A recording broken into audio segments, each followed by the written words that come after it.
કરતા કરતા રસ્તામાં એક જગ્યાએ બહુ પોસ્ટ કાર બધી હોય ને એ બધી 1 બાય 1 લઈને, અને ખાસ કરીને મેં જોયું છે કે રિટાયર્ડ ઠેકાણે અમેરિકન ફ્લેગ લાગેલા હોય છે, એટલે નિયમિત એમની વાતચીતમાંથી ઝળકે નહીં દેશપ્રેમ. દરેક જણ પોતપોતાની કાર લઈને અહીંયા આગળ આવ્યું છે, અને ત્યાં સામે છે ને એ મોલ છે, એ લઈને અત્યારે ડિસ્પ્લે માટે આ ગ્રાઉન્ડની મોડલ્સ, અને એક સાથે મેં પહેલી જ વાર જોયા.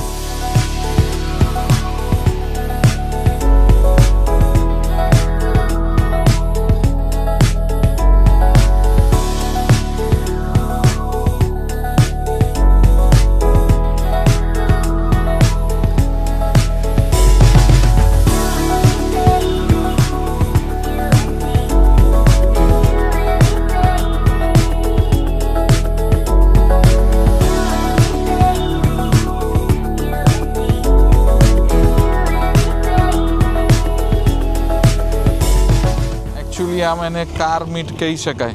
રોયલ એનફિલ્ડ છે એમાં વારંવાર મેસેજ આવતા હોય માટે ભેગા થાય છે અને જાય છે, પણ આ કાર મીટ એકદમ ડિફરન્ટ છે,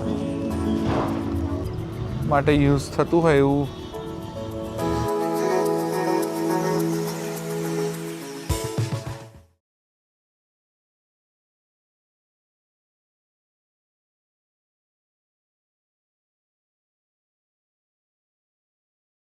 ટ્રાવેલ કરતા કરતા રસ્તામાં એક જગ્યાએ કાર એક્સપો જોયો અમે, એટલે બસ પાર્કિંગ શોધી અને હું નીકળી ગયો છું એ કાર એક્સપો જોવા માટે. અને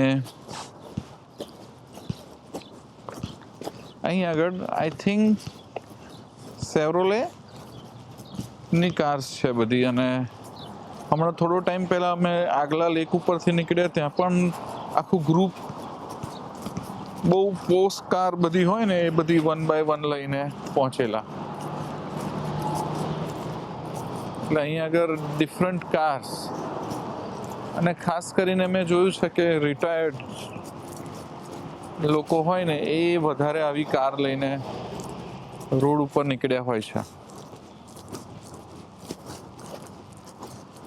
મેં અગાઉ કહ્યું ને એમ અહીં આગળ ઠેકાણે અમેરિકન ફ્લેગ લાગેલા હોય છે, અને એ જ દેશ દર્જનું પણ પ્રતીક કહી શકાય. એટલે નિયમિત એમની વાતચીતમાંથી ઝળકે નહીં દેશપ્રેમ, પણ આવી રીતે ચારે બાજુ દેખાય ખરો લટકતો. વાવ.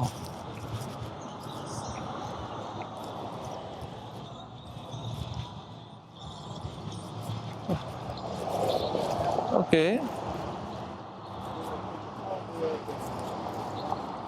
કોર્વેટ, આ બધી કાર કોર્વેટ છે, જેના ડિફરન્ટ અલગ અલગ મોડલ્સ છે. વાહ.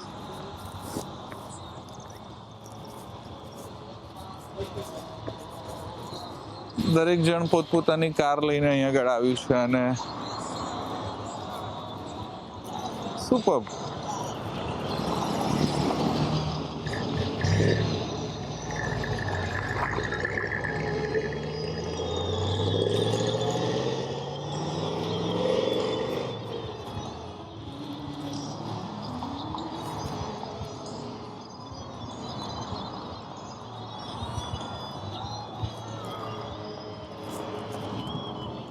ત્યાં સામે છે ને એ મોલ છે, આઈ થિંક આ બધી કારનો મેઇન શોરૂમ ત્યાં છે, અને અહીં દરેક જણ પોતપોતાની પાસે જેની પાસે આવી કાર હોય એ લઈને અત્યારે ડિસ્પ્લે માટે આ ગ્રાઉન્ડની અંદર આવીને પાર્ક કરે છે. વાવ. આટલા બધા મોડલ્સ, અને એક સાથે મેં પહેલી જ વાર જોયા.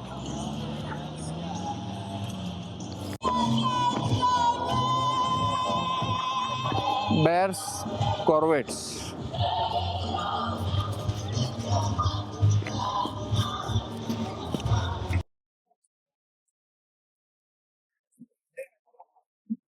$1957 નું મોડેલ છે, સેવરોલેનું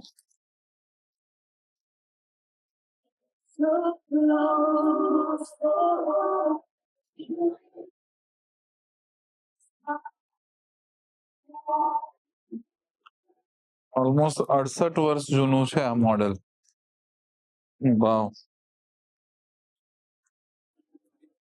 super.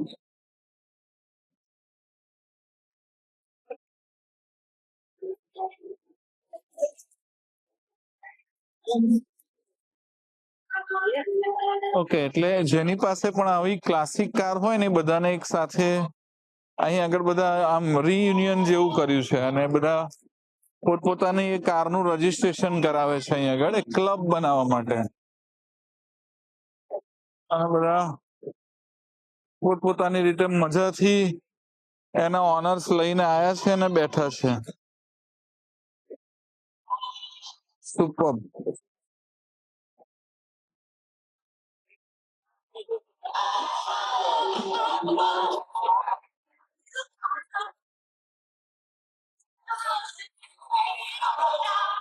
There's Corvettes.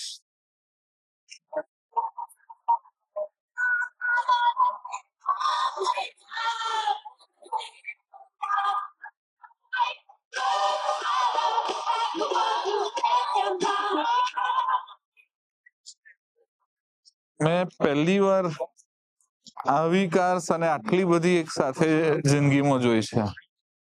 Each and every car is class. Wow. Superb.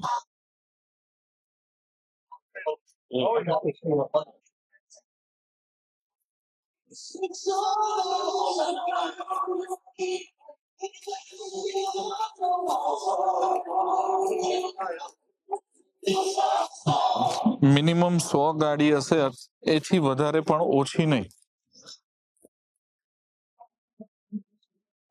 બંને ક્યુટ, એકદમ cute.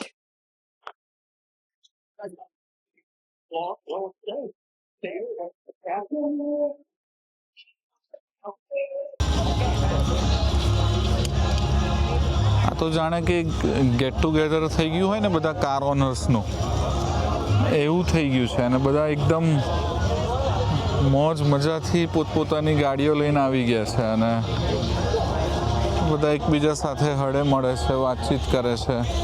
And just having a good time here. વાવ.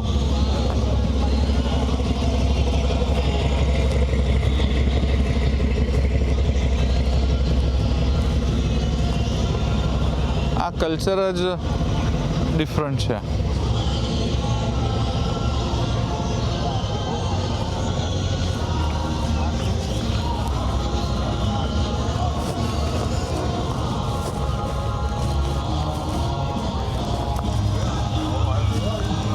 એક કારની પ્રાઇસ કેટલી હશે એ મારે જરા જાણવું પડશે. હું કેપ્શનમાં લખીશ, અત્યારે મને ખ્યાલ નથી. પણ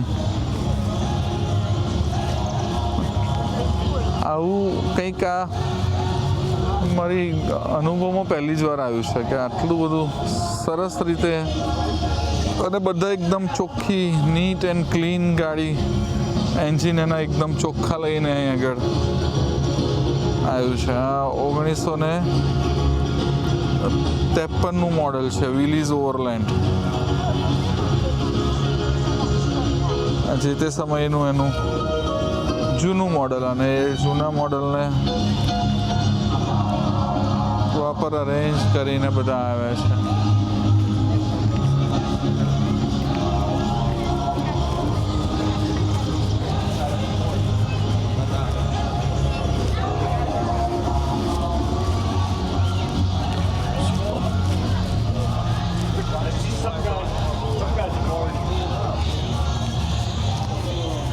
સૌથી ક્યુટ ગાડી. વાવ, સૌથી ક્યુટ. આ છે સૌથી ક્યુટ. ઓહો.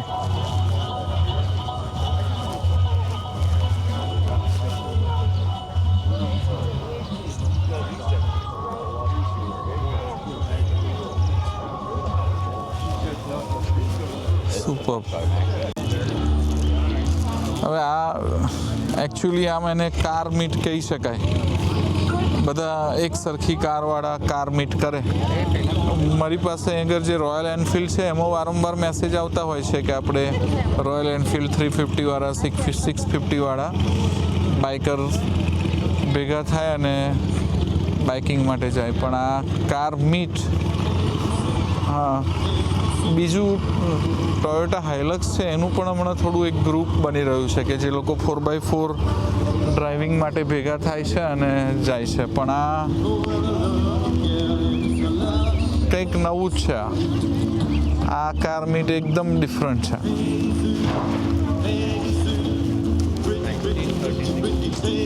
ઓહો, ફોર્ડ બફેલો 1936નું મોડલ છે. સુપર. ડ્રાઈવ કરીને લઈને આવે છે, છેક ત્યાંથી ડ્રાઈવ જસ્ટ 1936નું આટલું જૂનું મોડલ છે. અને આઈ થિંક આ ફાયર માટે યુઝ થતું હોય એવું લાગે છે. ફાયર ફાઇટર તરીકે યુઝ થાય છે આ કાર. વાવ.